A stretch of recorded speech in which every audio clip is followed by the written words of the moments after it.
Bueno, bienvenidos y bienvenidas de vuelta a este hermoso espacio que nos presta la Friqueteca en Radio Centella, que en el programa que hemos decidido llamar La Pulpería de Yoda. En estos momentos, hoy siendo miércoles 26, ¿verdad? Sí, exactamente. Siendo miércoles 26, se está llevando adelante un intento de golpe de Estado en Bolivia.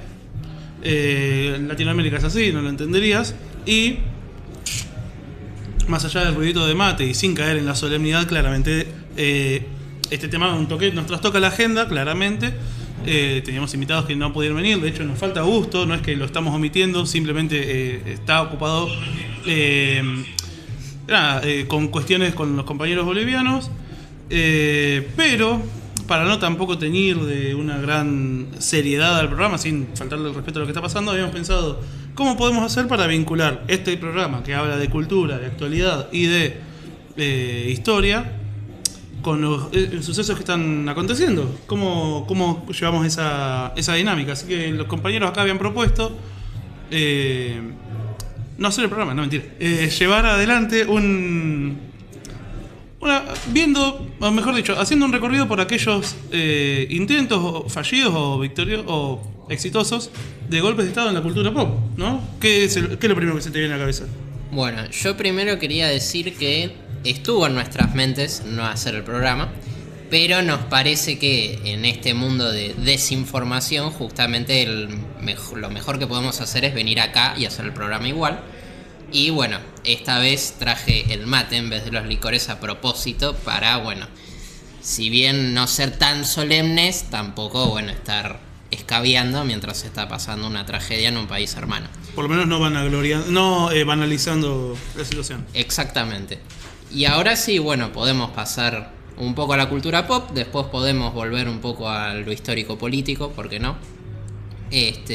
Pero bueno, creo que para mí por lo menos el mayor ejemplo de un golpe de Estado que encima se gesta dentro de las propias fuerzas estatales es Star Wars con Palpatine. ¿Vos dirías que es la exégesis de un golpe de Estado en la cultura pop?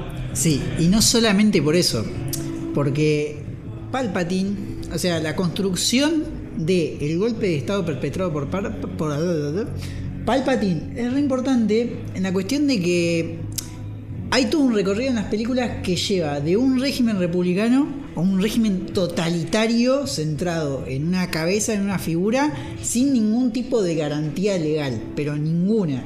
Y bueno, lo que hizo... Ustedes piensen que Star Wars empezó con la 4, la 5 y la 6, que habla de un gobierno totalitario, el imperio del mal y punto. De hecho, la segunda película, creo que la segunda película de esa primera saga, o sea, el episodio 5, se llama El Imperio Contraataca. Claro, incluso está toda esta dicotomía del bien y el mal, pero bueno, después surgió una complejidad mucho más grande, que es las precuelas, que fueron muy criticadas, pero que construyeron toda esta dinámica de... A ver, muchos se quejaron en la primera película de la cantidad de política que habían metido en la película, tipo... la película es 50% Jar Jar Binks haciendo boludeces y 30% politiqueo y 15% la mejor batalla que hubo en Star Wars. Sí, totalmente. A mí me parece que la primera trilogía tiene mucho de el viaje del héroe, esto que decís vos de la lucha del bien contra el mal, como pasa por ejemplo en El Señor de los Anillos, bien palpable una cosa de la otra. Podríamos decir también similar a lo que pasa en la cultura cristiana, ¿no? Bueno, lado oscuro representado por Lucifer, lado bueno por Dios y fin, no hay matices.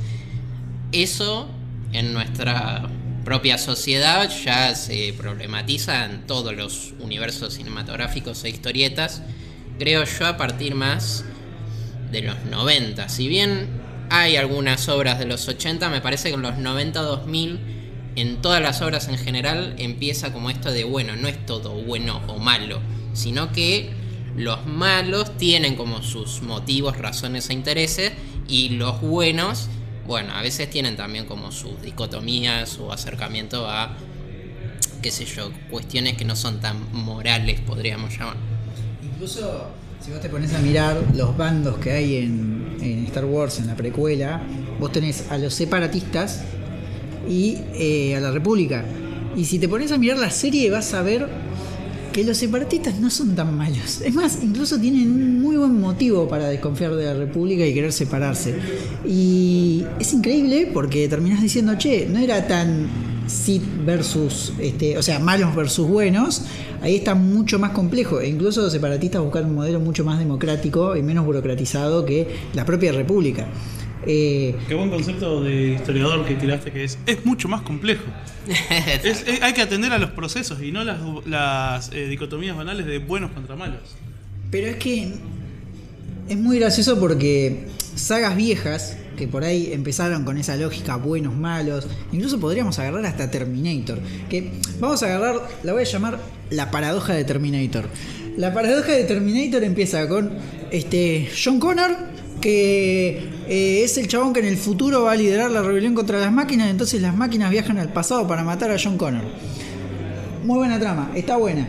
Cada película se complejiza más, hasta llegar a las películas que se hicieron ahora, que buenas o malas, a ver, es una saga que perdió su camino Terminator, claramente, pero es muy gracioso como sagas viejas que por ahí tenían una temática simple terminan recontra complejas.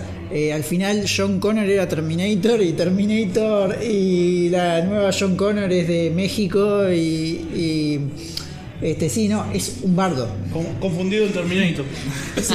Y el futuro que está ahora es un futuro que fue rescatado del futuro anterior y bueno, falopa. Y cuando metes viajes en el tiempo o perspectivas mucho más profundas, narrativas más profundas en productos que originalmente fueron creados para una cuestión de un viaje de aventura, bueno, se empieza a complejizar lo que es la construcción del world building, ¿no? De la construcción del mundo. Pasa en Terminator, bueno, pasa en El Señor de los Anillos, pasa en Harry Potter. Claro, exacto. Me diste pie a justamente pasar a Harry Potter, porque Rowling trae el tema de viaje en el tiempo y tuvo que cerrarlo en ese libro de alguna forma, porque si no se cae todo, pues empiezan a surgir muchas preguntas que es como, bueno, ¿y cuál es el límite? ¿Hasta dónde podés viajar en el tiempo? ¿Por qué no cambiás toda la línea temporal directamente? Entonces ahí, bueno, hay que tener cuidado, ¿no? Con esto de las reglas o leyes que uno da cuando hay un viaje en el tiempo. Es que tienen que ser o muy claras o justamente muy endebles como para romperse a través de, no sé, algún Deus Ex Machina, alguna cuestión que ayude a la narrativa. Igual me gustaría volver, capaz, sí, para aquellas personas que no saben muy bien qué es un golpe de Estado, es cuando el Estado hace un golpe. ¡Zacatecas! Chiste interno. El punto, no, un golpe de Estado es una acción pergeñada por un grupo de... Se murió Tomás. Desde la producción me dicen que haga esto. Esa fue Eva. ¿Quién es Eva? No conozco a Eva. Je ne sais pas le que vous dites. Yo no sé pa qué es lo que decís. ¿Qué es un golpe de Estado? Es eso, es un grupo, es eso, no lo terminé de definir, pero es cuando un grupo de personas toma el poder institucional a través de medios no legitimados por, o mejor dicho, por vías no institucionales, como por ejemplo ha pasado en Argentina desde 1930 en adelante unas 6 veces. Sí. 5. Sí, los igual historiadores. aún así me gustaría también agregar algo, Okay. como para distinguirlo de lo que son las revoluciones, por ejemplo. Ok, claro. Me parece que las revoluciones siempre tienen el tinte popular, mientras que los golpes de Estado generalmente suelen ser de sectores más aristocráticos, si querés, clase alta. Sin embargo, y ya te doy enseguida la palabra, sin embargo en Argentina hubo 2 casos en los que golpes militares o... que en realidad pasó un montón de veces en el mundo, se toma la ¿cómo es que se dice? La carga simbólica de revolución para llevar adelante, para enmascarar otras cosas, como por ejemplo la revolución libertadora y la revolución argentina no eran revoluciones, sino eran golpes de Estado, incluso la revolución de junio del GO de 1943. Claro, pero bueno, ahí es donde se juegan las categorías. Las categorías, gracias. Porque todos los golpes de Estado que hubo, que nosotros categorizamos con golpes de Estado y tienen la carga negativa de golpe de Estado, acá nos vamos a poner muy densos historiadores, ¿no? Pero muy no necesariamente en el siglo XX un golpe de Estado tenía la carga negativa que hoy tiene para nosotros después de todos los procesos traumáticos que vivimos, ¿no? Sobre todo después del golpe del 76 particularmente, que fue la dictadura más sangrienta y que más a fondo aplicó lo que es un terrorismo de Estado. Claro, pero ustedes piensen que golpe de Estado, siempre un golpe de Estado que precisamente como dijo Ricky, se hace por vías no legítimas, o sea, extralegales, podemos decirlo, se hace bajo procedimientos no legítimos.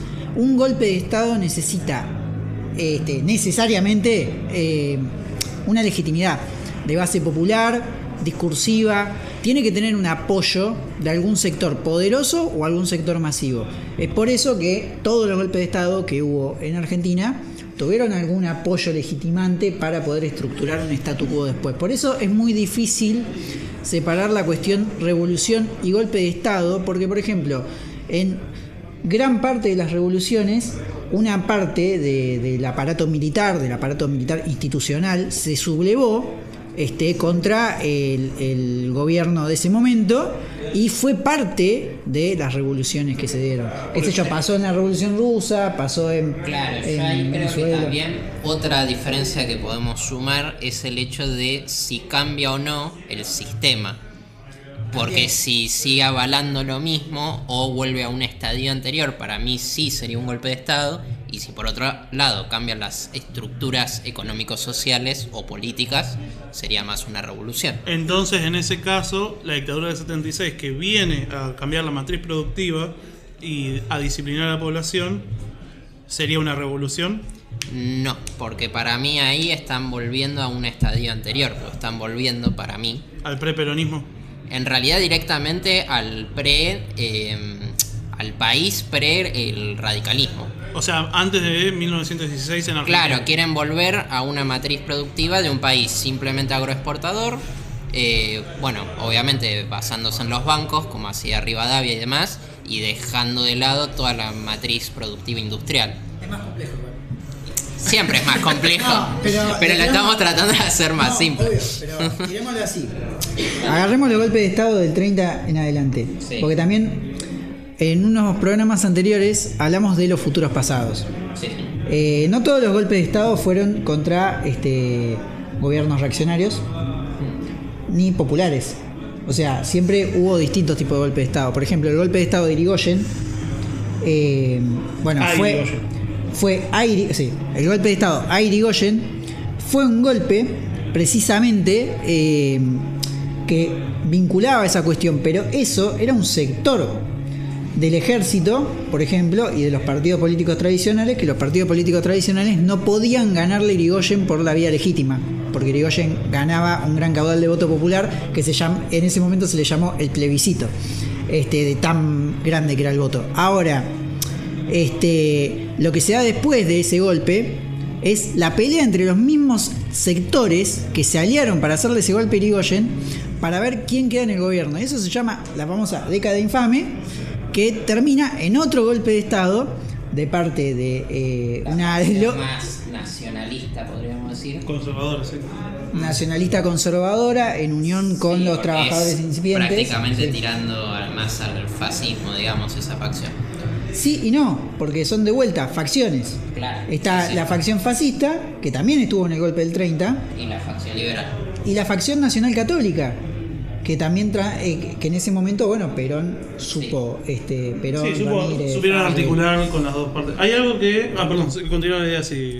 Después, en el 55, con la Libertadora, cuando Perón hace algo muy parecido a Irigoyen, pero más allá, que básicamente cambia las reglas del juego político. ¿Vos estás diciendo que Perón era radical? Tenés mucho cuidado con lo que vas a decir, porque el programa de hoy tiene un símbolo de un orco peroncho. ¿Querés que te diga para mí? Y esta cruz que llevo acá adelante me marca como Dios, patria y familia peronista. ¿Querés que te diga para mí qué pasa con el radicalismo de Perón? Tenés Que el mucho cuidado con lo que vas a radicalismo- decir. El radicalismo tiene una buena cuna en Forja. Claro. Pero ¿qué pasó? El peronismo supo agarrar lo mejor de los radicales y los radicales se quedaron vacíos siendo lo que son ahora. Jaureche, Calorini Ortiz. Sí, además, a lo largo de la historia, todas las facciones radicales que apoyaban a un país industrial terminaron dentro del peronismo. Y los que quedaron afuera es como, bueno, ¿y a quién representa? Hay algo que quería mencionar en cuanto, porque esto nos va a ligar, creo que directamente de vuelta con el consumo de cultura ñoña y popular en general, que es en los distintos, sobre todo en el siglo XX, en los distintos golpes de Estado que tuvo Argentina, o revoluciones internas, o cambios de gobiernos abruptos, en el 30, en el 55, en el 62, en el 66 y en el 76, tuvieron todos esos golpes tuvieron como gran apoyo al sector civil a través del apoyo de la articulación de la prensa hegemónica, el diario La Nación, el grupo Clarín eventualmente y demás. El único que no lo tuvo, porque en realidad fue una especie de interna, es el golpe del 43, o la revolución de junio de 1943, llevada adelante por el GO. Pero mi punto en realidad, más allá de exacerbar a Perón, o la figura de Perón, es la prensa como gran motor legitimador para llevar la legitimación hacia las masas, o hacia el pueblo en general. Porque acá hay algo que puso Reptiliagus, que me llamó mucho la atención, que no sé si estoy de acuerdo, pero me gusta igual, que es, la clave es quién perpetra el hecho, muchacho, si las Fuerzas Armadas o el pueblo. Y hay veces que... porque ahí voy a traer algo, que es, hay muchos sectores que hoy dicen que lo que pasó en el 2001 fue un golpe de Estado. O sea, la protesta que hubo el otro día en la Ley Base en la Cámara de Senadores, también los sectores de oficialismo dicen que es un intento de golpe de Estado, cuando en realidad los dos casos son manifestaciones populares de un descontento. El 2001 es mucho más grande, más masivo y más de núcleo, o sea, mejor dicho, más profundo. El de hace 2 semanas claramente fue masivo porque la plaza estaba llena, simplemente vallaron y alejaron a la gente, pero claramente fue masivo. Pero no sé, lo que buscó la gente era protestar y manifestarse, no cambiar la matriz productiva ni tomar el gobierno por la fuerza. Exacto. Vale la aclaración. Otro ejemplo, yendo más a los 60, es el Cordobazo. El Cordobazo es un Gracias al Cordobazo, Onganía se termina yendo y no por eso es que le hicieron un golpe de Estado. Es una gran protesta masiva. Y Exacto. Con el Cordobazo estuvo el Misionazo, el Corrantaleazo, el Santiagueñazo, el Viborazo, que es la segunda vuelta, el Rosariazo. O sea, hubo varias pobladas. Ahora, perdón. No, ¿querés terminar? Porque yo voy a volver a Star Wars. Es que iba a llevarlo para ese lado. Yo no vi la trilogía, la segunda trilogía, o sea, el episodio 1, 2 y 3 de Star Wars. Y quería preguntarle a ustedes que creo que la vieron, no sé si... esperen, esto quedó fuera y esto va acá. Creo que la vieron, según esto me indica que la vieron. Si existe algún testimonio o alguna especie de equivalencia en la legitimación de la gente o de el uso de la prensa para legitimar en la gente un ascenso al poder tan violento. Sí, a eso quería llegar. Ok. Con esta idea de que los golpes de Estado, para legitimarse y para poner un nuevo statu quo, no dependen solo de la fuerza, no es solo la cuestión de pum, te ametrallé, te tiré bombas en la Casa Rosada, te maté y me instalé yo y chau, soy gobierno. ¿Cómo que no? No funcionó nunca. Lo que se necesita también es todo un aparato mediático, apoyos de los sectores civiles, no de cualquier sector civil, de sectores estratégicos. Unos son los medios, otro es el ejército, otro es la policía. Bueno, claro. Yo sumaría a los ganaderos, banqueros. Bueno, si podés convencer a cierto sector de la clase media que te defienda con uñas y dientes, mejor. O por lo menos que no proteste. Que no proteste ya es un montón. Porque Sí, ¿qué es lo que está pasando ahora? Bueno, pero si nos llevamos a Star Wars, vamos a darnos cuenta de cómo Palpatine, que efectivamente hace un golpe de Estado, lo hace desde dentro, lo hace convenciendo, lo hace jugando un aparato mediático. Primero, eliminando a sus opositores a partir de crear una guerra, creó un enemigo externo.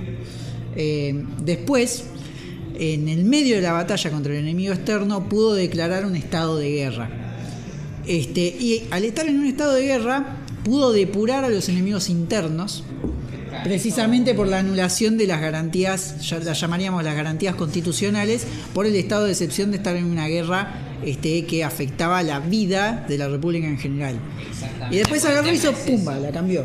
Y eso es muy importante porque Palpatine, antes de ejecutar la Orden 66, le dieron poderes extraordinarios.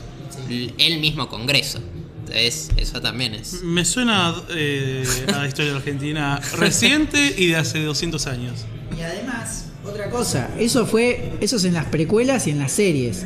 Después vos cuando ves que el chabón cuando se instala en el poder y se declara emperador en la 3, le cuesta mucho tiempo más eliminar al Senado.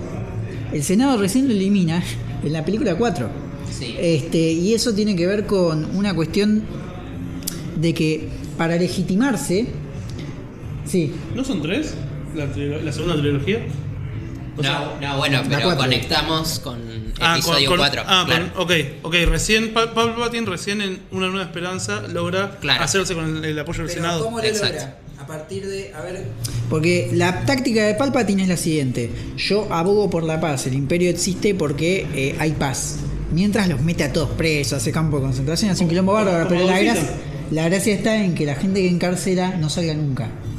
Entonces, eso lo ves en Andor, por ejemplo. Me suena en Europa desde el 39 al 45, claro, no, ya sé. Pero ¿qué pasa? Ya sé, no, pero digo, usa mucho la referencia histórica. Totalmente, pero ¿qué pasa con cuando mientras está haciendo toda esa política de paz y simula una especie de democracia, pero con un primus inter pares? ¿Qué es lo que hace? Va construyendo un arma de destrucción masiva, que es la Estrella de la Muerte. Cuando ya la tiene construida, ¿qué hace? Elimina al Senado. Y los que se quejan les manda la Estrella de la Muerte. Entonces, ahí construye el régimen de terror, que termina cayendo por su propio peso porque le terminan destruyendo la Estrella de la Muerte. Sí, la peor obra de ingeniería de la historia. Sí. Ahí quiero sumar algunas cosas. Primero, Palpatine, el mismo día que hace el golpe de Estado, va al Senado a hacer una conferencia de prensa y dice: en realidad ellos me quisieron hacer un golpe de Estado a mí, entonces yo tuve que responder. Típico de la teoría de los dos demonios, digamos. Es decir que Palpatine me disgusta en su metodología y en su motivo, pero no me disgusta su metodología. Totalmente, o sea, él estratega 100%. Y a raíz de eso, él va siempre a dar un montón de discursos por los cuales siempre es los Jedi los que generan el caos y el Imperio el que trae el orden. Y también vemos en algunas series, un poco en segundo plano, que van creando fechas / festividades para que justamente toda la población se identifique con eso. Hay un día de... creo que echar a Java. Sí, sería algo así como Día de la Lealtad Imperial. Los muchachos tarboristas, imperialistas. Eso también es algo que legitima cuando creas rituales que te avalan. Y por último, esto que decía Tommy, de cuando sacan al Senado del medio, Palpatine mantiene el Senado porque es como, bueno, ok, nos convertimos en imperio, pero todos están representados.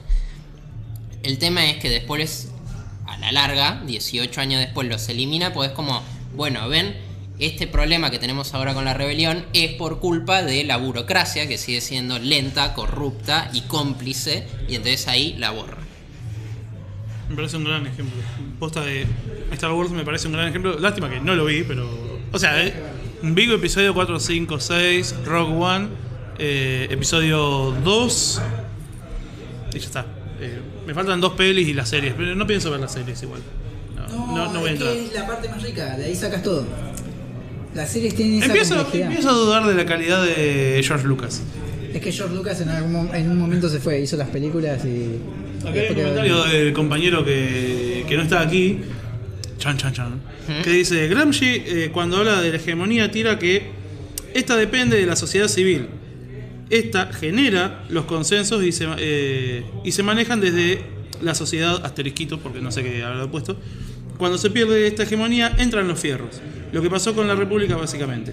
Y ya que estamos, lo mismo pasa en Bolivia. Sí, querido compañero Augusto, camarada compañero, hablamos al principio, o mejor dicho, hicimos mención de lo que estaba sucediendo en Bolivia y por eso decidimos traer a colación ejemplos. Los ejemplos en cultura pop como para hablar de la temática sin tirar un halo de solemnidad o de extrema seriedad. Me llegan noticias de último momento en que los golpistas se fueron de la plaza. Los golpistas se fueron de la plaza.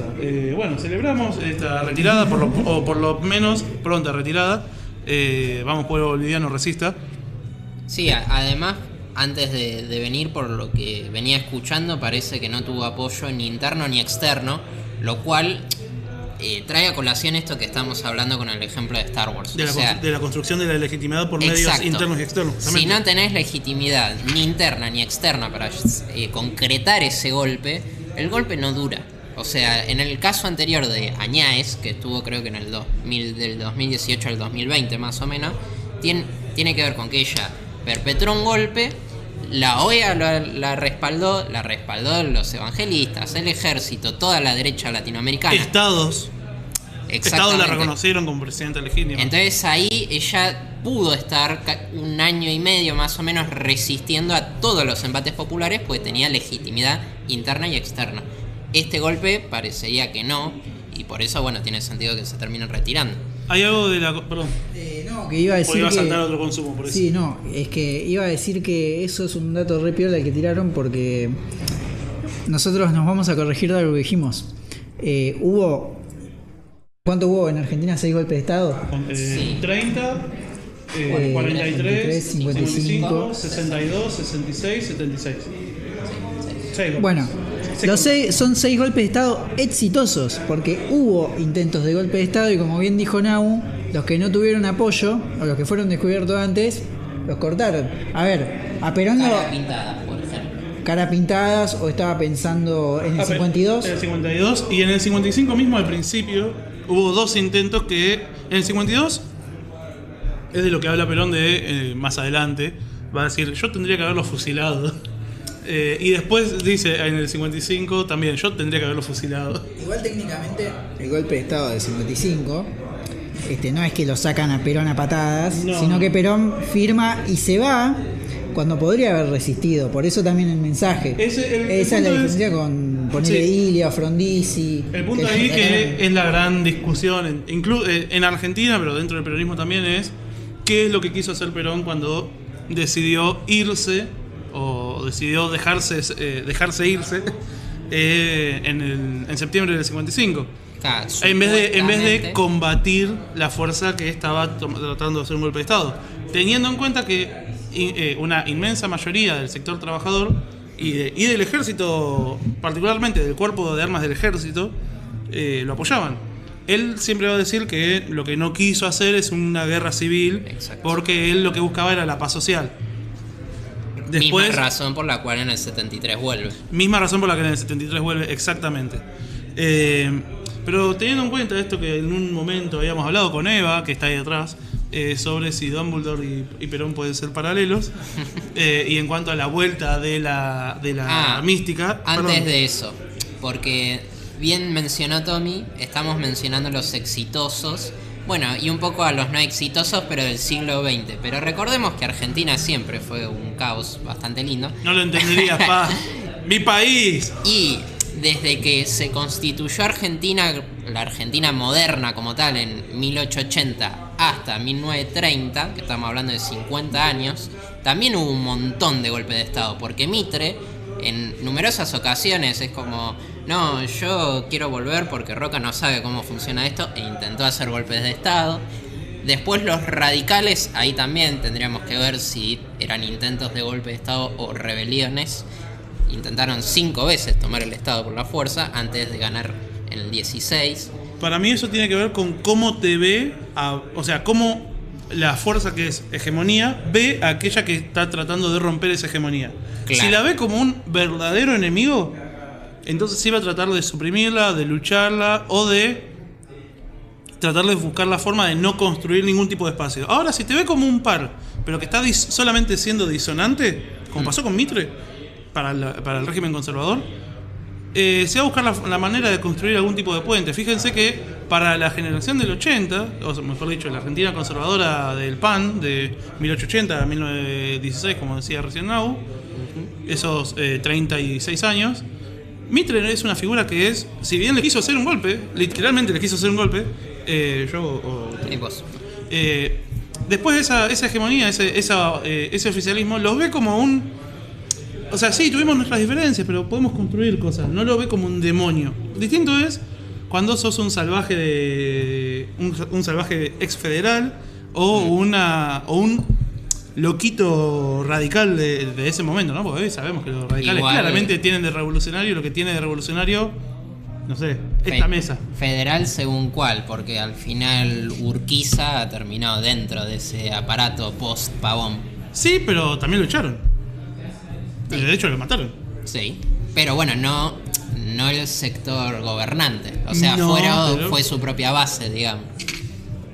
Es cierto, pero nadie hizo nada por investigar qué pasó tampoco. Claro. Nada, yo lo traía a colación porque desde el lado histórico me parece que tenemos como muy afilado el siglo XX y nos olvidamos de que en ese periodo conservador supuestamente de paz y somos el granero del mundo, qué lindo todo, resulta de que no, estaba bastante convulso. Pero bueno, obviamente como no había voces disidentes es más difícil también. Acá dice Augusto desde el más allá que por lo menos esta mesa apoya el canal Castro iraní, chavista, peronista, montonero, comando mapuche. Pero volviendo... Sí, volviendo al consumo cultural, yo quería traer porque estoy tratando de meter a Harry Potter como sea. El punto es, en Harry Potter, nosotros también, sobre todo en el quinto libro y la quinta película, vemos cómo se lleva adelante un golpe de estado.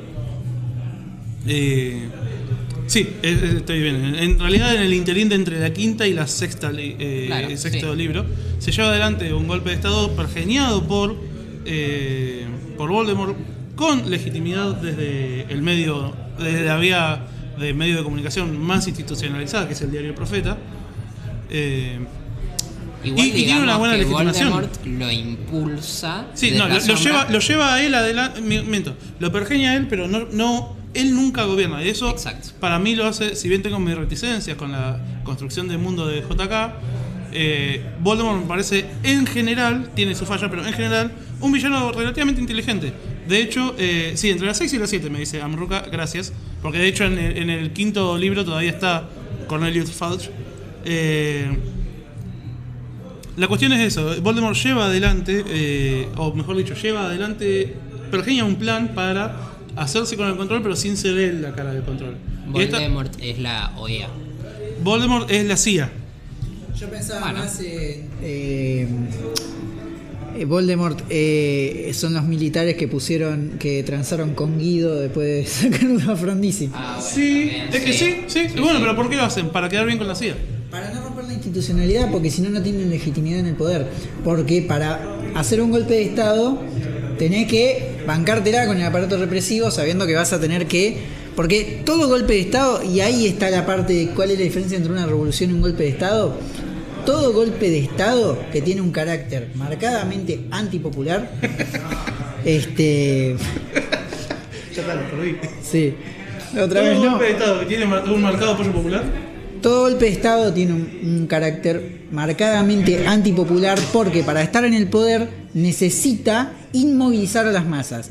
¿Qué significa eso? Por ejemplo, en el caso de Argentina, cuando se le hizo el golpe a Perón, había una central obrera muy organizada que para desmovilizarla, es más, el golpe de Estado a Perón se le hace también para desmovilizar a esos trabajadores que básicamente, a ver, ¿qué es más rentable para el empresario o para el gran empresario? No pagar más aguinaldo, tener a los trabajadores más horas. Si hay un sistema legal que permite el aguinaldo, que permite un límite de horas de trabajo, etcétera, y encima tiene a los trabajadores organizados en sindicatos, y bueno, vas a necesitar un golpe de Estado que va a ser apoyado por los grandes empresarios. ¿Para qué? Para eliminar toda esa legislación. Entonces, lo que pasa con los golpes de Estado por lo general es que se dan de esa manera, y esos golpes de Estado necesitan ese aparato represivo. O sea, básicamente necesitan de la violencia para quedarse en el poder. A no ser que tengan un mecanismo legitimante como por ejemplo mantener una ficción de instituciones legales o tener el control de los medios. Entonces vos podés hacer un golpe de Estado sin que parezca un golpe de Estado. Sin embargo, vas a notar que es un golpe de Estado en el sentido de que empieza a desmovilizar, busca criminalizar la salida a las calles. Busca disciplinar a la población en términos generales porque es eso, necesita que vos no te puedas quejar. Y por ejemplo, una de las cosas que podemos ver ahí es, en términos de discursos reaccionarios, es que por ejemplo, bueno, lo que estamos pasando hoy acá, la criminalización de la protesta es una manera de desmovilización y coerción que implica cosas que en el siglo XX se necesitaron golpes de Estado, golpes institucionales para llevarlos a cabo. Ahí hablamos de otra cosa, nos preocupamos o no nos preocupamos que no se necesiten golpes institucionales para llevar a cabo ese tipo de desmovilización y de criminalización, pero bueno, ya ahí estamos hablando de otra cosa, ¿no? Yo creo que tiene que ver con una cuestión de la etapa del capitalismo en la que estamos, en la cual uno está tan alienado e individualizado que simplemente la lucha colectiva te parece cosa de zurdo. Y cuando en realidad no, el camino es colectivo, nadie se salva solo, la comunidad organizada y todo eso. Pero bueno, la cuestión con Voldemort está en que Voldemort no necesitó desplegar todo un ejército, ni sé si lo tenía. Él tenía su ejército mezclado entre la sociedad y simplemente cambió de ministro. No hizo una revolución, no hizo un golpe de Estado convencional, cambió de ministro. Lo hizo a través de las vías institucionales, matando gente, pero si vos vas a lo que es... Por eso es necesario, a la hora de analizar la historia, no quedarse solamente con las fuentes oficiales, sino que hay que leer más allá, incluso leer entre líneas a la hora de estudiar y de analizar esas fuentes, porque si uno fuera al archivo del Ministerio de Magia, lo que se ve es que se murió un ministro de magia y se lo votó a otro y nada más, no pasó nada. Y Dumbledore es subversivo. Y Dumbledore fue subversivo durante un tiempo porque después le quitaron, le borraron la subversión. Pero bueno, ¿te acordás que al final del quinto libro la tacha de infamia que tenían tanto Dumbledore como Harry es quitada? Pero sí es cierto, si uno indagara por los anaqueles de la historia de los archivos del Ministerio de Magia de Harry Potter, del Ministerio inglés, encontraría que acá no pasó nada, simplemente se murió un ministro, Scrimgeour, creo que se escribía, que además eso ahora voy a volver, y simplemente asumió otro. Que una de las formas de deslegitimar a Scrimgeour, no me acuerdo cómo se escribía, es tirar así como a través de los rumores y demás, algo que me hizo acordar a los rumores de la princesa o de la reina de Rusia en los albores de la Revolución Rusa, es tirar rumores en que él era vampiro, de que el ministro era vampiro y que nos está gobernando un vampiro. Entonces por eso cuando muere no es tan Scrimgeour, creo, sí, el supuesto vampiro, gracias. Es eso justamente, nunca se termina de corroborar, o por lo menos no recuerdo, y eso que leí 3 veces la saga, nunca se termina de corroborar, y me voy a quedar con esa versión, si es un vampiro o no. Pero tampoco importa, lo que importaba era construir esta imagen de es un tipo misterioso, y menos mal que se fue. Ahora llega alguien que trae orden. Y la idea de orden en los golpes de Estado es siempre un eje articulador. Incluso cuando le dan la suma de poder público a Rosas en su momento, la idea es que él era el restaurador de las leyes y la paz. La idea de orden atrás de un golpe institucional fuerte siempre va a articular a la gente, porque en la narrativa general, o mejor dicho, en el imaginario cultural general, la idea de orden va a primar por sobre el caos, salvo nosotros que somos frikis y que nos gusta el caos, pero siempre va a primar la idea de orden. Por eso también me quedé pensando en cómo es que siempre se legitiman esos discursos frente a un posible escenario de caos. Fíjense que excepto en el último caso que ganó Milei en Argentina, no sé si se dieron cuenta, la gente no votó al tipo normal, pero igualmente ese discurso libertario era lo que está trayendo Massa es caos. Y lo que trae el kirchnerismo es desorden en general. Y es caos. Y si bien Milei no es un golpe militar ni es un golpe de Estado, él gana a través de las vías institucionales, el discurso es el mismo. Cuando toma el poder por la fuerza la dictadura de 76, la de 66 y la del 30 particularmente, lo que se legitima es el orden. Hay que volver al orden. De hecho, es lo que dice Mirta Legrand cuando dice, es por estas razones en que el ejército sale a las calles. Yo digo un análisis. Para mí Mirta participó de todos los golpes de Estado, claramente, por eso hay tanta coincidencia. Pero igualmente, no en todos se evoca como primera palabra el orden, pero sí hay una cuestión indirecta. No, por igual ejemplo, para mí es un eje articulador. Sí, digo que sea es un eje articulador, pero ponele... Cuando hay personalidades fuertes o gobiernos bajo una personalidad fuerte, no se utiliza la figura del orden, sí la del caos, por la cuestión de que, bueno, esta personalidad fuerte está engañando a las masas y eso lleva al caos, pero ¿a qué también? A la pérdida de libertad, porque es un tirano. Es un tirano porque a nosotros los grupos de poder no nos está dejando vivir. Entonces ahí... No nos está dejando explotar como queremos al trabajador, básicamente. Ahí aparece la palabra antítesis del orden, que es la libertad. Y ahí es cuando se utiliza la libertad para estos sectores reaccionarios. La Revolución Libertadora del 55 y... o la fusiladora, como se le dice el término correcto históricamente. Pero en el 30 también. Irigoyen, que era un líder popular, plebiscitario, qué sé yo, era como que se había pasado de plebiscitario. Tenía un poder tan fuerte que, o sea, había hackeado tanto la democracia que la democracia ya no servía, básicamente. Entonces lo que se planteaba en el 30 es, como la democracia no sirve, porque termina...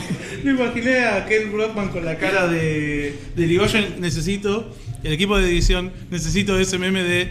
la cara Ken Brockman diciendo simplemente la democracia no funciona. Bueno, pero fue así, golpe del 30, también se impugna la democracia liberal, pero a Irigoyen lo derrocan, sí, en parte por eso del orden, pero también porque dicen, este tipo se sabía los truquitos del GTA para destruir la democracia y hay que sacarlo para restaurar la libertad, la verdadera democracia. Eso era un sector, el otro sector decía, no, hay que destruir todo y hacer un fascismo. Sí, tenemos filofascistas ahí en el medio, pero bueno. Los dos predecesores antes del Estado moderno y democrático son para mí Rosas y Roca, que también, bien o mal, son dos figuras muy poderosas, con mucho poder, mucho apoyo, y eso hacía que un montón de otros sectores todo el tiempo estén como, no, a este hay que sacarlo como sea. Bueno, Mitre mismo... Mitre hizo, o sea, se hizo. Usted imagínense a Mitre como un turista que va por todo el país de mochilero. Bueno, ahora imagínense esa imagen pacifista del mochilero con una mochilita haciendo dedo. Bueno, ahora cámbienlo por un chabón vestido con un traje militar a caballo y repartiendo sablazos a gente del interior. Bueno, Mitre. Ese mismo Mitre que fue cabalgando y matando gente provincia a provincia, decapitando y poniendo otras cabezas para formar el Estado-Nación argentino, o reformarlo o cambiarlo, bueno, no importa.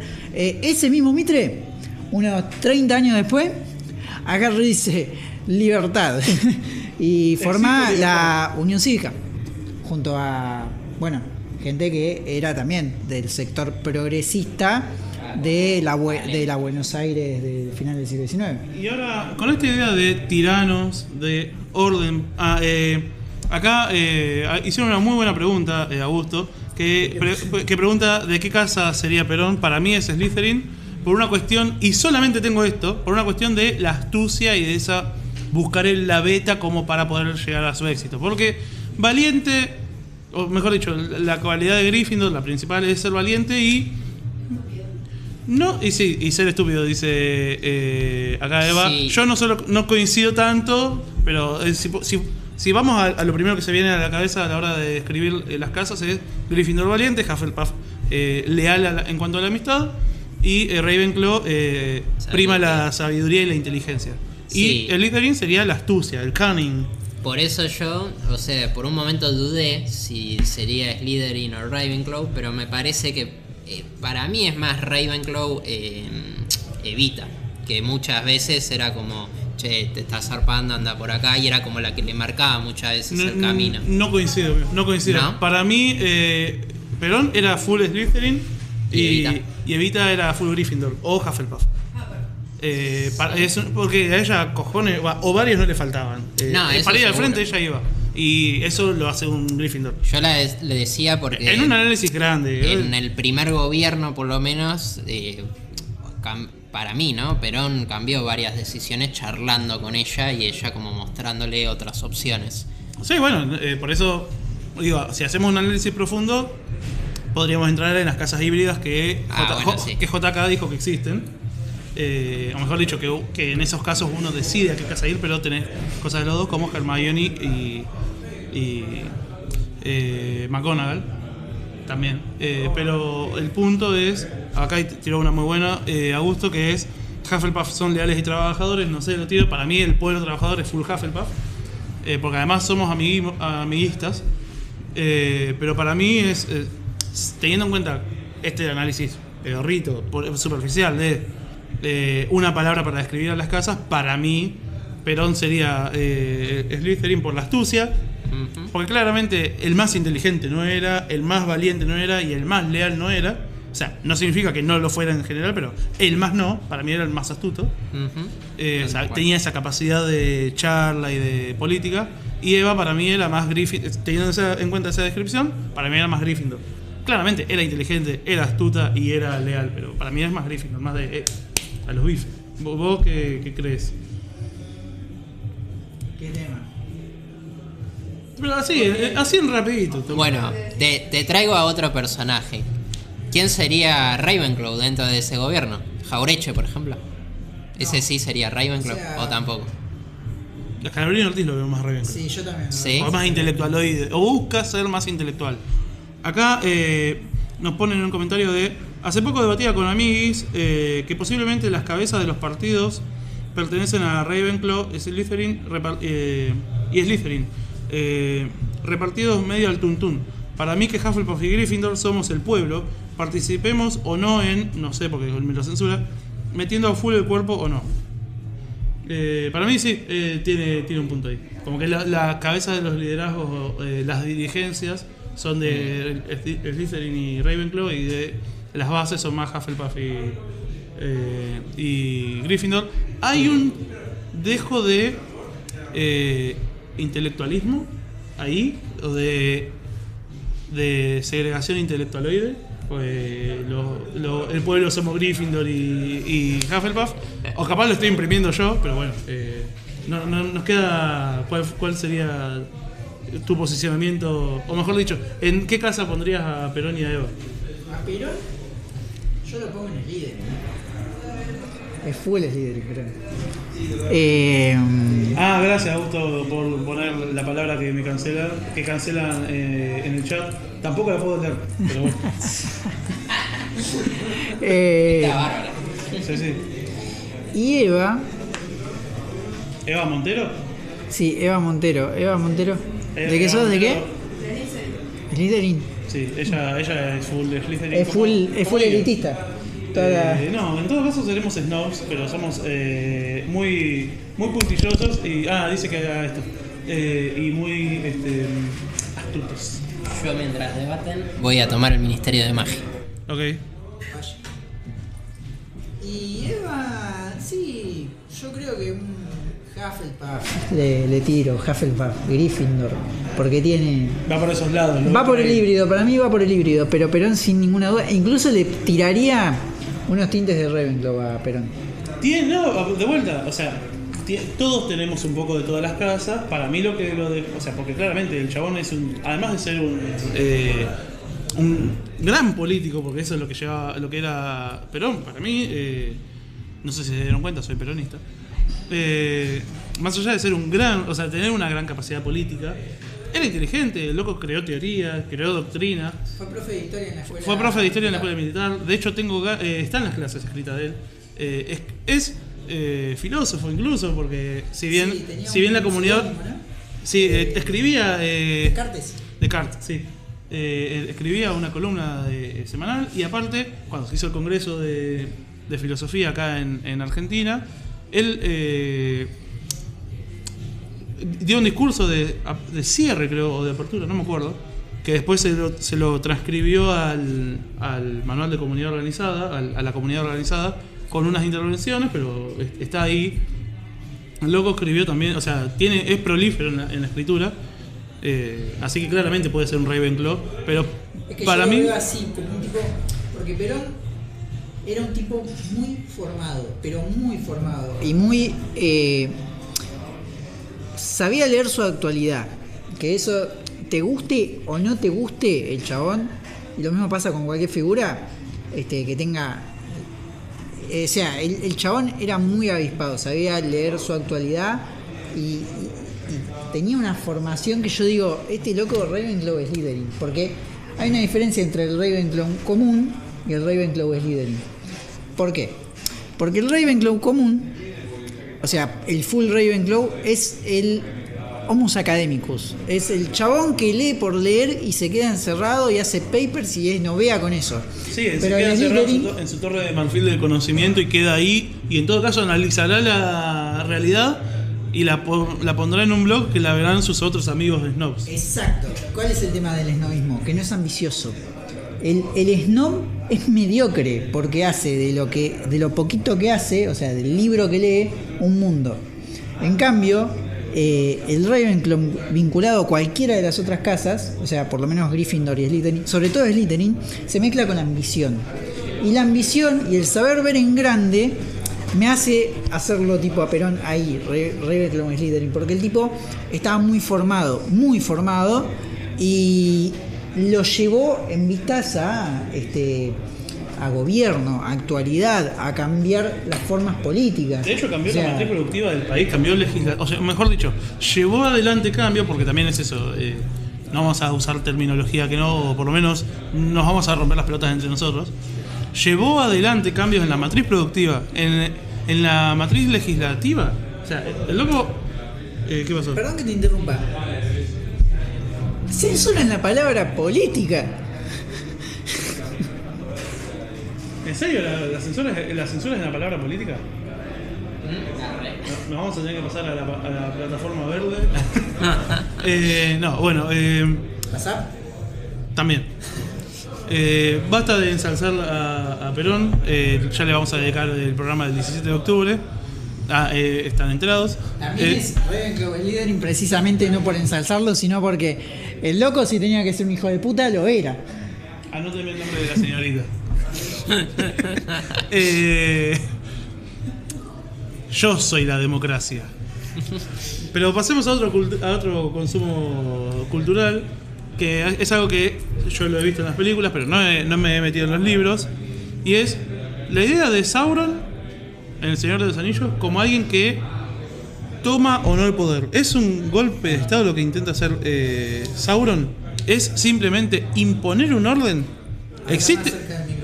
¿Existe? Me están diciendo de cucaracha que no se escucha. Ok. ¿Existe una toma de... Hoy en Política ASMR? No.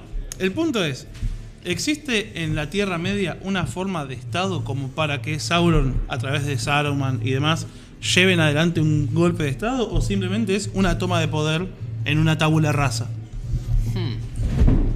Porque pasa que ahí me tengo suena entendido más que a guerra entre estados que a una pelea interna. Acá te quiero ver, Augusto.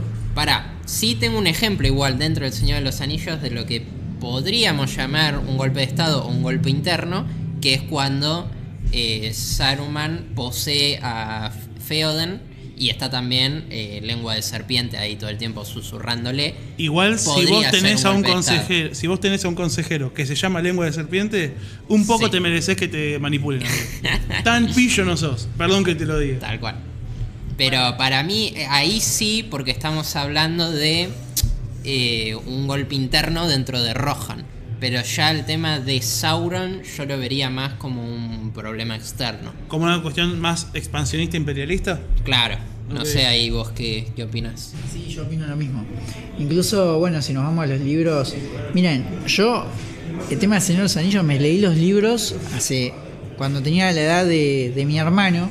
Mi hermano está por cumplir 17 años, así que imagínense que 7 años atrás. No me acuerdo nada. Hay toda una carrera de historia ahí adentro. Pero... Hay muchos juegos. Sí, pero estaba pensando, quizás podemos hacer un paralelismo con el tema de lo que pasó cuando Saruman llega a el hogar de los hobbits. Que eso no está retratado en la película. En la comarca. Pero es un momento, tengo entendido, muy fuerte. Sí, porque incluso creo que hay colaboracionismo, ¿no? O sea, lo ocupa Saruman, pero lo gobiernan... No me acuerdo nada, así que estoy tirando bananas, peras y muchas mandarinas. Pasa que ahí, un poco lo que había dicho Ricky, cuando hay un golpe de Estado, no solo el sector civil es el que apoya abiertamente, sino el que no dice ni hace nada y lo avala. Y en la comarca me parece que pasaba eso, es como que nadie se animaba a hacer nada, y hasta que no llega Frodo, Sam, Merry, Pippin y le dice, che gente, ¿qué están haciendo? Ahí recién se levantan. Igual ahí creo que tocamos otra problemática que igual es legítima, porque nosotros estuvimos hablando de golpe de Estado y el golpe de Estado tiene una característica especial. Si bien hay apoyo externo, y lo sabemos muy bien, Estados Unidos sabemos que fuiste vos, sí sabemos que hay un apoyo económico, logístico e incluso epistemológico de fuera. Se dio en la avanzada anticomunista en el siglo XX. Con nuestro golpe de Estado tiene mucho de eso, la doctrina de seguridad nacional. Lo que pasó en Chile en el 73.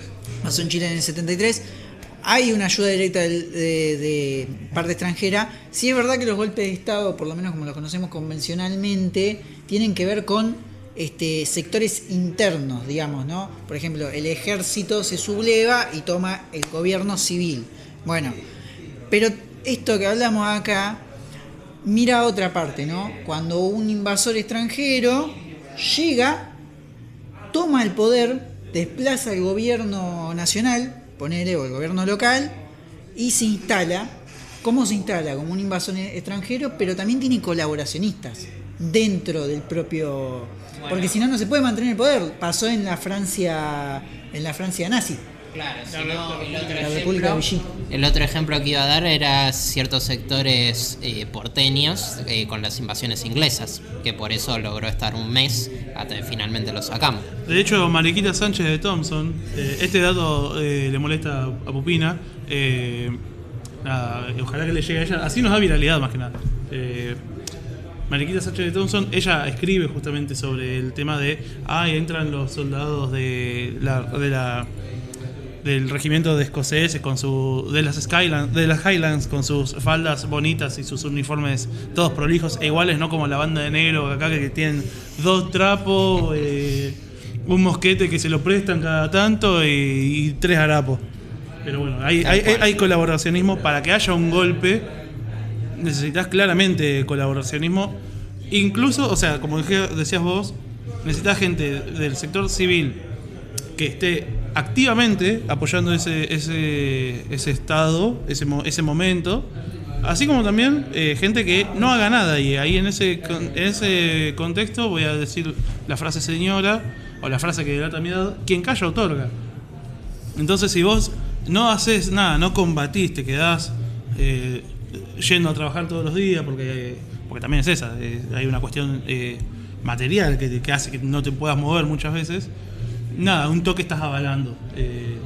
Un toque estás avalando. Dentro del Señor de los Anillos voy a nombrar otro ejemplo que es, en este caso, un intento fallido de golpe de Estado, que es el siguiente. El senescal de Gondor es el que legalmente tiene que estar en el trono si no hay un rey o un heredero legítimo, lo cual hasta ahí joya. Pero Gandalf dice, bueno, pero yo ya encontré al heredero, va a venir acá y se va a sentar ahí. Y el senescal dice, no, el trono ahora es mío. Entonces ahí sí hay un intento fallido de golpe de Estado, pues bueno, al final senescal, caput, y Aragorn termina siendo rey. Tengo un ejemplo de golpe de Estado yendo a otro lugar cultural, pero bien nicho. Voy a tirar algo, pero muy nicho. A ver. ¿The Elder Scrolls? Sí. ¿El 1? No, es un montón. Sí. No, pero escuchen lo que tiene. Creo que lo jugaste vos y el desarrollador. Y Manu Agra. Iván.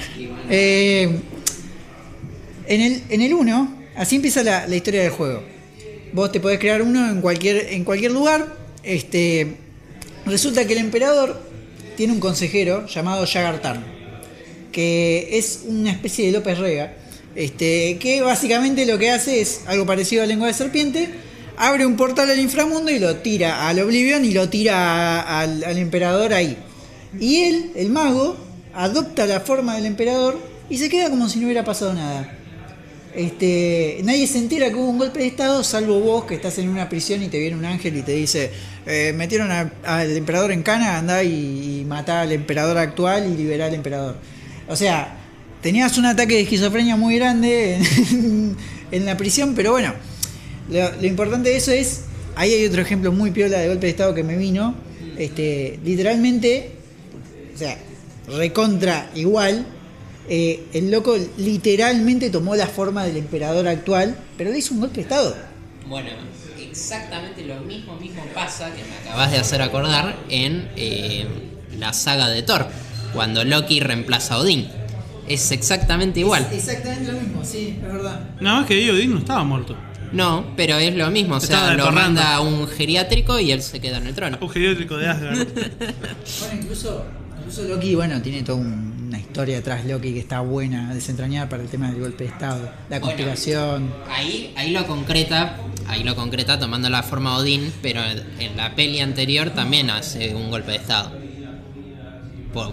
No sé si es golpe de estado, porque en ese momento Thor es desterrado, Odín cae en coma, entonces ahí no sé si es golpe de estado. Ante un vacío de poder, ¿es un golpe de estado? A ver, claro, habíamos dicho que un golpe de estado es cuando se toma el poder por vías no institucionales. Ahora, en el 2001, nosotros tuvimos en un marco de 10 días 5 jefes de estado, 5 presidentes, todos por vías institucionales, por eso nunca se habló, si bien es una gran crisis institucional, política, social, económica y cultural, nunca se habló de un golpe de estado ni de intento de golpe de estado, porque todo lo que pasó está dentro del marco constitucional. Ahora, el caso que decís vos, ¿entra dentro del marco constitucional legitimador? Claro, es cierto. En lo que es la película de Thor 1, podríamos decir que sí está dentro del marco legal, porque bueno, al no estar ni Odín ni Thor capacitados para tomar el poder, digamos que sí. Pasa que después él adrede quiere que, Odín se quede en coma y que Thor muera. Entonces ahí, no sé. En la 2 creo que es que toma el rostro de Odín para gobernar, ahí sí. Y después en la 3 tenemos a Hela, que también hace un golpe de estado ya tipo Orden 66 directamente. Para mí lo de Hela es, más que un golpe de estado, es un golpe de exterminio. Porque ella no quiere gobernar, quiere literalmente acabar con Asgard. Acá nos hacen una pregunta que es increíblemente buena, gran refe cultural. Dicen, pregunta, porque me acordé yo de una peli, El hombre de la máscara de hierro. ¿Es un golpe de estado? Porque se lo reemplaza al rey por alguien que es igual. Solo lo saben pocas personas, entonces, ¿lo es? Y sí, Es la misma pregunta que estamos haciendo. es la misma. Para mí sí es un golpe de estado, por esto que decían los chicos también, que es, se reemplaza a quien es la cabeza del estado, Legítima. la cabeza legítima del estado, a través de una vía no legítima, en este caso el reemplazo literal. Para mí sí. El tema es, y acá ya nos ponemos un poco científicos sociales, es qué es la legitimidad, qué es verdaderamente la carga simbólica de la legitimidad. Porque si a vos te corresponde, pero te meten preso desde que sos niño, la legitimidad cultural o popular se pierde, porque a vos nunca te conocen a tu doble. Claro, bueno, Más allá de que claramente tenés una lucha legítima, ¿no? Trayéndolo a un hecho histórico concreto, es las revoluciones hispanoamericanas. Son revoluciones, son golpes de estado. ¿Dónde estaba la legitimidad? Entonces ahí ya hay un requilombo, sí. Pero yo iba a traer eso. Es más, ahora que nos fuimos a lo medieval y a todo lo que pasa en la fantasía, me gustaría traer una cosa, porque eso de el reemplazo de un rey por otro y que nadie se dé cuenta, habla de una situación histórica muy real. Porque más allá, porque abundaban un montón en la Edad Media las cuestiones de si el emperador o el rey que existe es realmente el rey. Para desacreditar un gobierno muchas veces se utilizaba esta idea de que el verdadero rey había muerto, que el heredero estaba perdido en algún lado y que el que había era un impostor. ¿Por qué? Porque de no hecho, podíamos verlas, no podíamos verlas, la mayoría de los campesinos no veían nunca al rey, era solo una imagen que aparecía en las monedas, si es que había monedas, o en los retratos, y muchas veces los retratos se hacían de generación en generación igual, el hijo se parecía al padre y el padre se parecía a su otro padre, entonces la figura del rey y de la autoridad tenía una misma imagen y vos no podías saber cuál era la imagen real del rey. Si venía un chabón con corona y con ropa majestuosa, con una corte de gente, vos decías, por ahí este es el rey. No, podías caer tranquilamente engañado y esa es la gracia. Acá en la fantasía se fantabuliza, digamos, porque la cuestión está en justamente... hay magia, entonces lo vuelven total. Pero por ejemplo, en un mundo medieval, esto que estábamos hablando de Jaeger Tarn, que reemplaza al emperador de Elder Scrolls, podría haberlo tranquilamente reemplazado sin cambiar de imagen, sin cambiar de apariencia, y se lo hubieran creído. Porque el emperador, ¿quién mierda lo ve más que de su propia familia? Eso es... De hecho, y eso por eso no te quería interrumpir, pero me acordé del dato y quería que no se me fuera. En Rusia, en el siglo XIX, pasa algo así. O sea, pasa un intento de algo así en realidad. Hay un flaco que se hace pasar por el príncipe perdido y que va haciendo giras por Rusia, haciéndose pasar por él. Y la gente le cree porque no lo conocen. Simplemente era parecido a la imagen que ellos tenían, porque en la Rusia del siglo XIX todavía estaban estancados en un sistema casi medieval, casi feudal. De hecho, feudal. Estaban atados a la tierra, eran gente que estaban atada a la tierra todavía, en pleno 1800, en plena revolución industrial, ya en Argentina. De hecho, ya existía el Estado argentino como tal, ya teníamos guerras civiles dentro del Estado argentino, y Rusia seguía estancado en un sistema feudal. Entonces, esto permitía, como había muy poco acceso a la información, permitía que un flaco, y que varios flacos, de hecho Rusia tiene una tradición en eso, se hicieran pasar por autoridades. Y hay algo que ya nos va quedando un poquito tiempo, nos quedan unos 10 minutitos, pero no quería dejar de pasar, ya que está en boga ahora la gran novela medieval, que es House of the Dragon. Tengo que ver el último capítulo, todavía no lo vi. Ahí también se da un ejemplo que charlábamos antes del programa, de si lo que hace Alicent es o no un golpe de estado. Bueno, ahí empieza otra vez todo el tema de la... Arrancaba el programa de vuelta. Claro, porque ahí seguimos con esto de la legitimidad. ¿Qué tiene más legitimidad entre Rhaenyra y Aegon? Rhaenyra es, según el testamento real, al que el rey dejó designado para gobernar después, su legítima heredera. Sin embargo, Aegon es el primogénito varón. Y para las leyes que está en el mundo medieval, él tendría que heredar el trono. Entonces ahí es como, bueno, ¿qué pesa más? ¿La última voluntad del rey o la ley tradición ya establecida? Claro. Porque en realidad es tradición. Sí. Porque de hecho, digo que es tradición porque el caso anterior, cuando se me fueron los nombres, pero la tía de Rhaenyra y el papá de Rhaenyra, mejor dicho, cuando muere el abuelo de Rhaenyra, queda un vacío de poder entre su padre y su tía. Sí, Jaehaerys es. Creo que sí. Y entonces, medio que se decide por una cuestión de tradición, que es algo muy usado en el derecho, sobre todo inglés, en el cual está basado gran parte de Juego de Tronos y Game of Thrones. Lo que se usa es la tradición como legitimador, como fuente de derecho. Y justamente lo que dicen es, no, nunca tuvimos una reina mujer. Eso de andar teniendo reinas mujeres será para los reinos progres, pero acá a nosotros nos gustan los dragones que tienen fuego, los leones que vivan en el oeste y sean millonarios, y los reyes varones. ¡Sí! ¡Sí! Y cada tanto ir a pelearse y medirse las espadas. Pero sí, ya había tenido un antecedente, entonces dijeron, che, vuelve a pasar la misma problemática. No, y el rey dice, no, ¿sabes qué? Quiero cambiar la historia, quiero ser un Alberto Fernández, soy progre, vencemos al patriarcado, yo nombro a mi hija como heredera.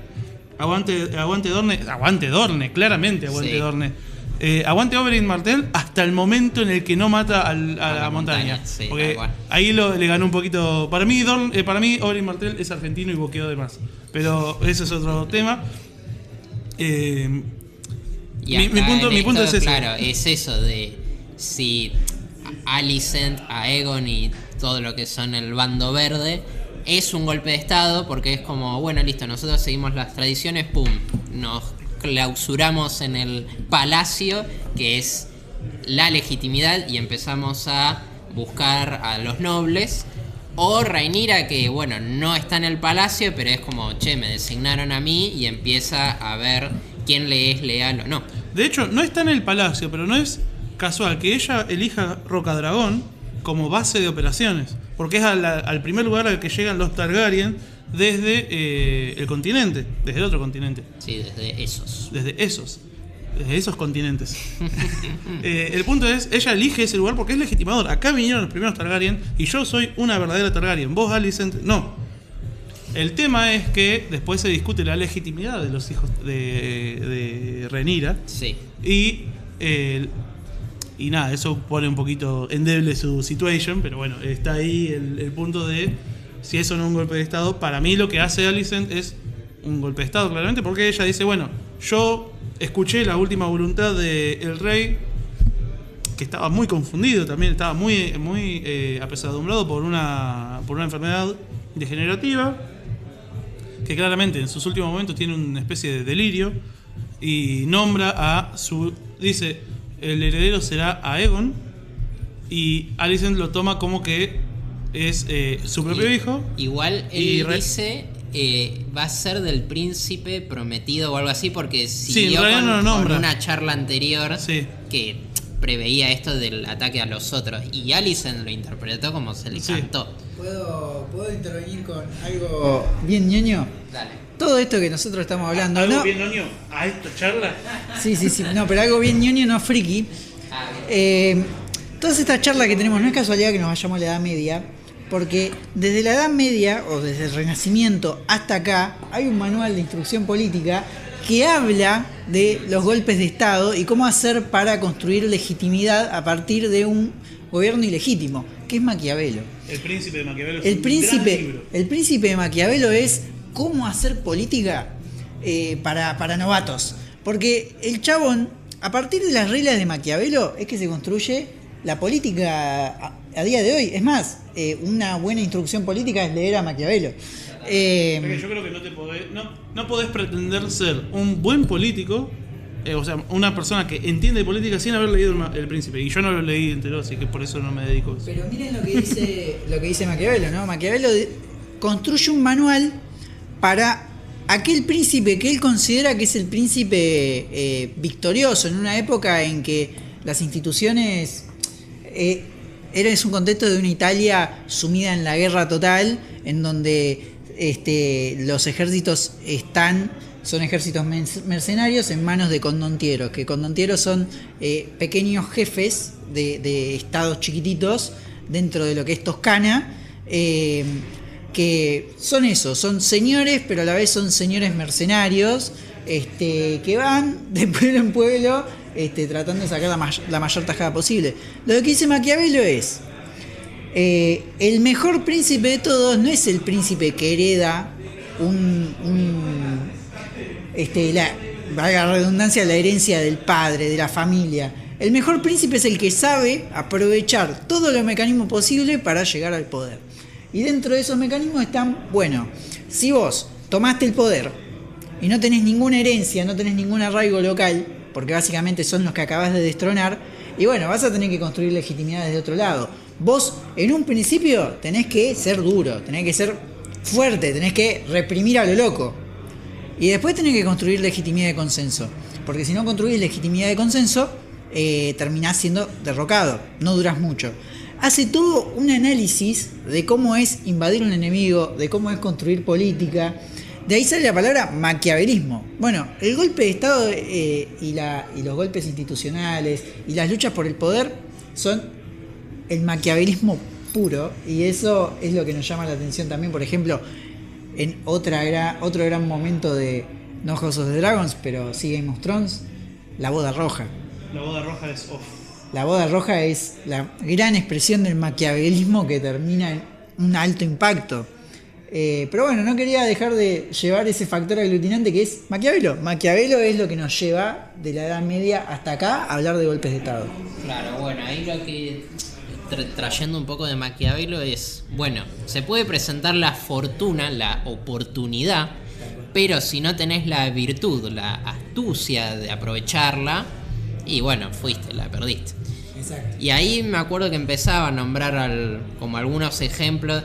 Yo ahora el que más me acuerdo es Moisés, que es como, bueno, él encontró el momento justo para decirle a todo el pueblo judío: síganme, yo tengo la posta y nos vemos. Sí, pero ellos los llaman como los grandes legisladores. Ellos Claro. construyeron legislaciones. Claro. Distinto es vos tener que sostenerte mediante la fortuna. Porque está bien, él hace esa cuestión de la fortuna y la virtud. Sí. Vos podés quedar por fortuna en el poder. El tema es que vos tenés que tener precisamente la astucia para quedarte en ese poder. Si vos no tenés la virtud, como le llama Maquiavelo, vas a caer por mediocre, básicamente te está diciendo. Sí, no te da la nafta eventualmente. Podríamos, para sumarle más ñoñez, decir que Maquiavelo era full Slytherin. La mejor casa de Harry Potter, claramente. Recontra Slytherin, pero también recontra Ravenclaw. Yo te digo, la combinación Ravenclaw-Slytherin. Es que es el elitismo de Hogwarts, Sí, claramente. bueno, y Maquiavelo no era pobre, que digamos. Bueno, quedándonos ya nada del programa, quería aprovechar de vuelta el último minutito para enviar fuerzas al pueblo boliviano. Este programa fue más que nada como para distender un poco, pero, o sea, para hablar de la temática y de la problemática que es, para una sociedad sufrir un golpe de Estado, o por lo menos un intento de, sin perder un poco también esta cuestión de lo que venimos a hacer acá, que es un poco de divulgación de historia, de charlas ñoñas, de hablar de los consumos culturales en general, pero bueno, le mandamos fuerza al pueblo boliviano. Entiendo que Augusto desde el chat también lo estará haciendo. Nosotros somos Nau, Tommy, Augusto desde el más allá y Ricky en la pulpería de Yoda de vuelta. Gracias a la Fricateca, gracias a Radio Centella. Y nos estaremos despidiendo. No sé si tiene algún comentario final. Aguante Slytherin y Perón. Maldito seas, todo Israel. Y aprovechamos para denunciar desde el fondo de mi alma y mis vísceras al Estado de Israel. ¡Maldito seas, Estado de Israel! ¡Viva Perón y Slytherin! Chao.